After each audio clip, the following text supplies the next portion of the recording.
Here we go. This is the big news from the New York Times. In a leaked phone call, Trump tries to coax Kennedy into his camp. This one's great. They say a leaked video of a phone call between former President Donald Trump and the independent presidential candidate RFK Jr. on the day after the attempted assassination of Trump offered a behind-the-scenes look into the former president's efforts to coax Mr. Kennedy out of the race and into his camp. The video was first posted early Tuesday morning by Mr. Kennedy's eldest son, Bobby Kennedy III, and then swiftly deleted, according to screenshots of the original message and a person briefed on the matter. The younger Mr. Kennedy criticized Mr. Trump for his vice presidential pick and said he wanted to expose his real opinion on vaccinations. The video provides a glimpse of the private relationship between Trump and Kennedy, who have long been friendly, though Mr. Trump has publicly criticized Mr. Kennedy during the campaign. Mr. Kennedy apologized for the leaked video almost immediately on X, the same social media site where the video first appeared on Tuesday morning. When President Trump called me, I was taping with an in-house videographer. I should have ordered the videographer to stop recording immediately. I am mortified that this was posted. So in this call, Trump basically is saying you should endorse me. We're going to win this. It would be really, really big for you. They go on in the New York Times to mention, quote, I want to do small doses, Mr. Trump said, before observing that the practice of giving multiple vaccinations at once means the shot, quote, looks like it's meant for a horse, not a 10-pound or 20-pound baby. Mr. Kennedy and the organization he co-founded, Children's Health Defense, have for years promoted claims about the health risks of childhood vaccinations that have repeatedly been refuted by studies. Quote, and then you see the baby all of a sudden starting to change radically. I've seen it too many times. And then you hear that it doesn't have an impact, right? But you and I talked about that a long time ago. Then Trump pivoted to an apparent effort to win his support. I would love you to do something. I think it'll be so good for you and so big for you, and we're going to win. Kennedy, standing while wearing a shirt and tie, says, yeah, barely audibly throughout the video. Mr. Kennedy says little else. So, I mean, why did they leak this? How grounded is Bobby Kennedy III? He must be in so much trouble with his dad. The fact that he was the one to post it. Yeah. I mean, I just think that this is I cannot imagine the father-son scream match that occurred. Well, it was a fascinating conversation, and there's a lot of history here, particularly with the backstory between RFK and Donald Trump. Now, if anyone you would want to talk about political assassinations with, it's with the RFK family, especially after being targeted for assassination by what many people believe to be an internal plot by the government. But a couple years ago, Donald Trump was actually looking into investigating childhood vaccine schedules and said that he would launch an official investigation. RFK has always said that there was no double-blind placebo studies on these vaccinations. Donald Trump promised to give him one, and according to Bill Gates, this is according to him himself, he said that he was able to influence Donald Trump and stop that investigation from taking place. Bill Gates is heavily investigated in vaccinations,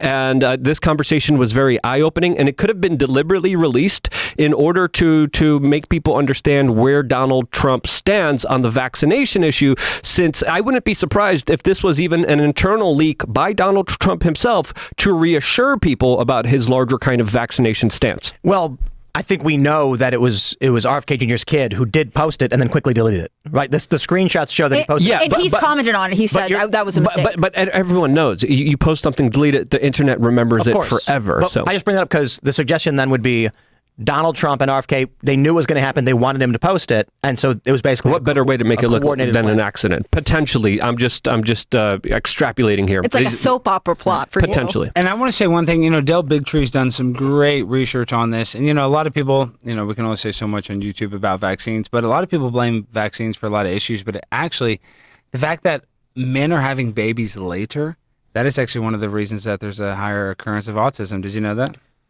Sperm quality, yeah. A lot of people blame that on vaccines, but a lot of it is. I thought a lot of people blame that on women as women. So everybody wants to blame it on vaccines, and I'm the biggest anti, whatever. I don't want to say it for YouTube, but there are other stuff that causes that people don't talk about. Hey, men could have babies too. I think we just don't talk about our health overall in the United States. I think it's a very we maybe listen to the doctors, we kind of ignore it because it makes us think of our own mortality, and so I think generally it is good to pursue lifestyles that are healthy, having kids at a reasonable age, not in your 60s or whatever. But, 30s. Whether it be medicine or 30s or 40s, you're right. People defer for so long, whether it be medicine, lifestyle, exercise, whatever it is. I think American people get information that is not totally accurate. We had RFK Jr. on the show, and what I love about him And where his passion really shines is on environmental factors of all different cases and how they affect the endocrine system, how they're negatively affecting our health. And you can tell he's super passionate about it, knowledgeable about it. He was talking about what like plastics and phthalates and all of these things. And he's right. And, you know, we talk about smoking. They used to say like doctors recommend cool cigarettes because they taste great. They would say like women, don't you want to like lose the baby weight or something? Right, like, right. all kinds of stuff. There were ads in the past where it was like a teaspoon of sugar for that quick low calorie energy, and it was like a woman spooning sugar in her mouth. So we update accordingly. That being said, I do want to shift towards what I really find interesting about this is Donald Trump calling RFK Jr. after someone nearly killed him. And I feel like he called him for advice. Exactly. Hey, you know, your family's really knowledgeable on this. We had RFK here on the show, and we asked him, who do you think took out your uncle and your father? He said directly, yes, the CIA. So I think also the intelligence agencies were involved here from my own personal experience, from what I gathered, from all the circumstantial evidence that we have right now. It is, in my opinion, a complete inside job. There's no other way to figure it out. But I'll pause you there. I don't know that I would agree to use the phrase inside job. I would say the idea that a lone crazy guy for 26 minutes was walking around with a rangefinder and a gun and a ladder and like got on top of the police's own building is an absurdity. I think the simple thing to say is possibly inside job, but there's more to this than a single guy who was crazy. There was some kind of coordinated effort. Either it completely dismantled the security apparatus, the security apparatus was involved in some way, but negligence doesn't cut it. No. Well, what I could say is that as a former 20-pound baby, I speak for all 20-pound babies. I just want to, you started to touch on it. What an absolute pro Trump is. He literally just survived the most probably traumatic thing he'd ever imagined he would survive.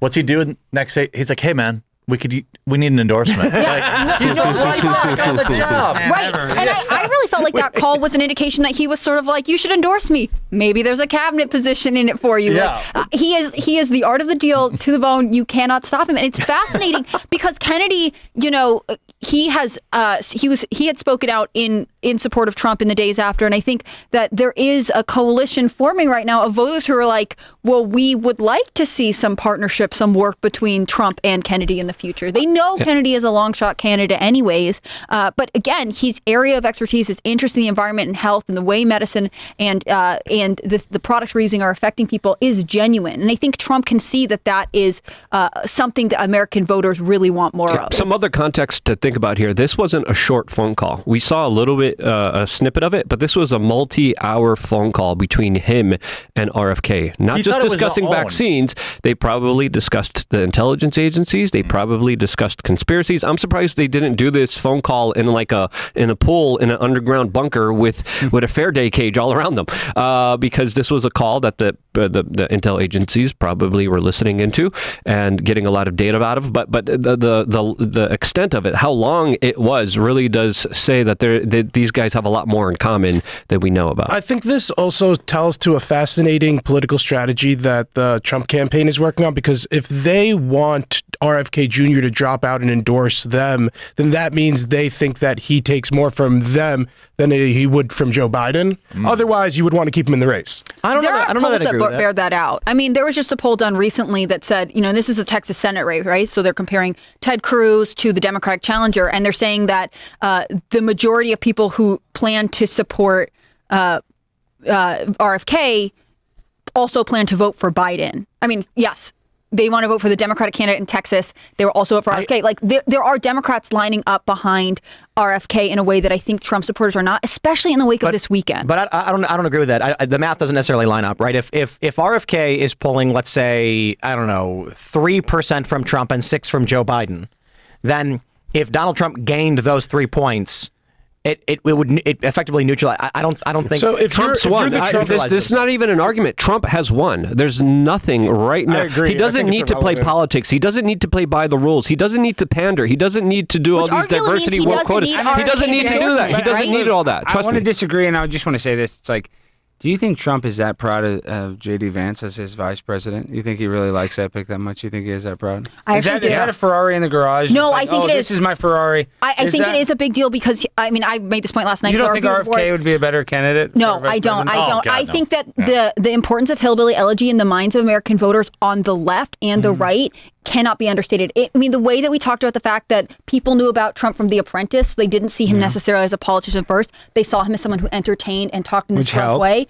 It's the same effect of JD Vance. JD Vance opened the eyes of like Appalachia and the Rust Belt to liberal Americans. And there's a power in that you, sorry, I don't have my headphones on tonight, so I can't hear they're too loud. My ears are too sensitive.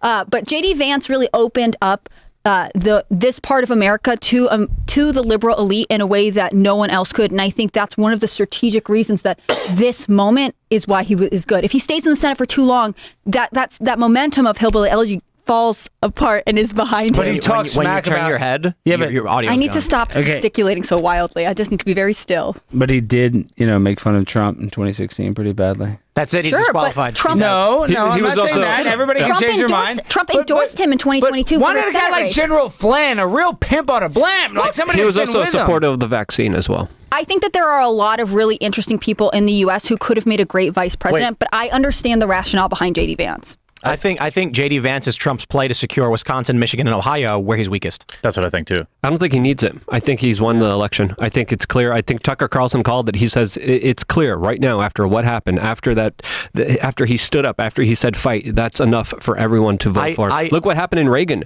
in 81 when they tried to assassinate him. He swept almost the entire country. 3.5 years later, he sweeps the country. I mean, that's an eternity in politics. And to your point, Trump doesn't need...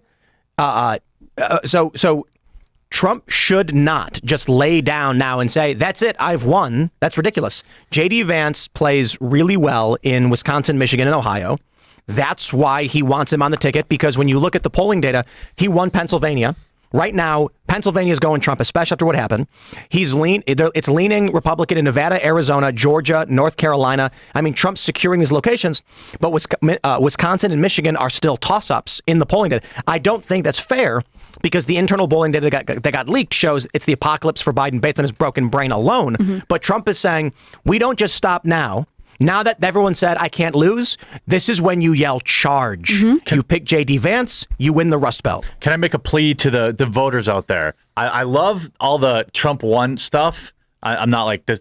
It makes me really nervous when people say, hey, Trump already won. Like, no.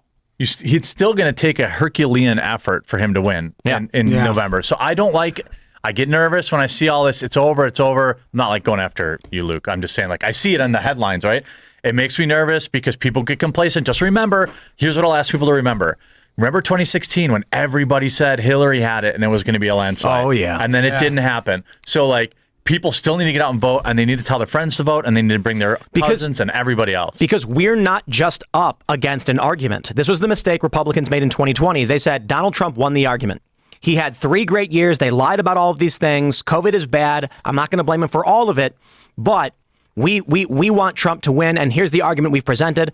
And then Democrats went out and ballot harvested. Yeah. And the argument didn't matter. I'm not saying take your foot off the pedal. I'm not saying take it easy. I'm not saying take a victory lap. I'm saying double down on being anti-establishment. If you have anyone in your inner circle that's a part of the establishment, get rid of them immediately. Double down on the messaging of saying that you are not a part of the machine. The machine, Trump, exactly. This is exactly what I'm saying for him to do, which would be more of a strategic move, because months ago, I was specifically saying his VP pick needs to be someone that will safeguard him from assassination. I was saying that specifically months and months ago.